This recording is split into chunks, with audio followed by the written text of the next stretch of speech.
Hello guys.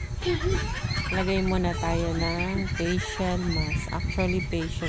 Ano to pang ilong lang.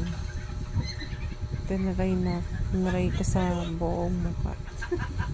Sana mag-okay siya. Ito ano sinabi? Ha?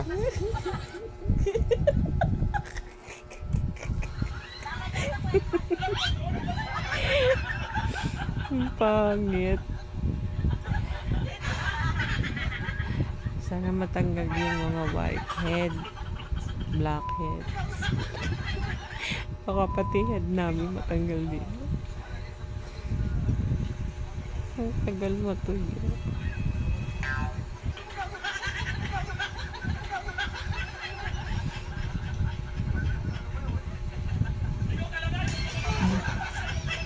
Patuyuan ko lang guys